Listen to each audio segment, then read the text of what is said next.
চিটাগাঙ্গের এক জায়গায় ইকরি বাজার, এখানে প্রচুর জনজাতি অংশের সাধারণ মানুষ এখানে বসবাস করেন।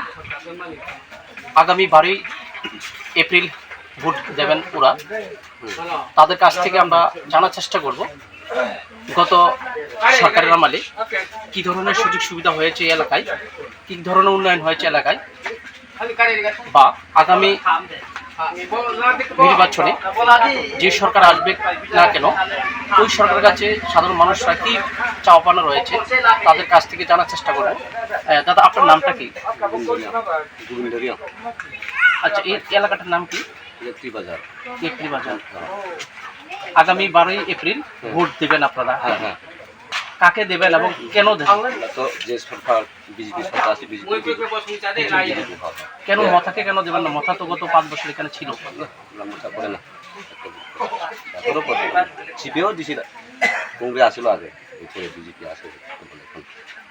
বিজেপি কি কাজ করছে এখানে? বিজেপি ভোট করছে, চালও দিছি এত বছর চলে, চালক ফ্রি পাইতে আছে, এখন টাকা ছাড়া পাইতে আছে, প্রায় এমনি পিএন কিষান বুড়া পাটো মাসে মাসে পাইতে আছে, পিএন কিষান পাইতে আছে, শুধু বড় পাইতে আছে, তারপর চারাও পাইতে আছে।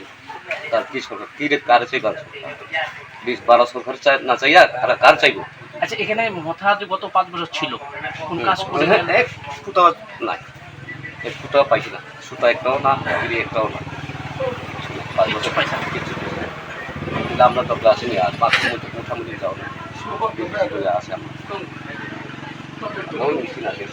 আগামী 17 এপ্রিল নির্বাচনের ফলাফল ঘোষণা হবে।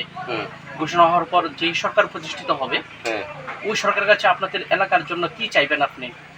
ওই তো রাস্তার কাজ চাইবো আমরা, জল তো ব্যবস্থা করে জল ব্যবস্থা আছে, কারণ ব্যবস্থা আছে, কারণ ঘরে এসে আবার ভিডিও দিচ্ছে আমরা অন্য সরকার চাই না।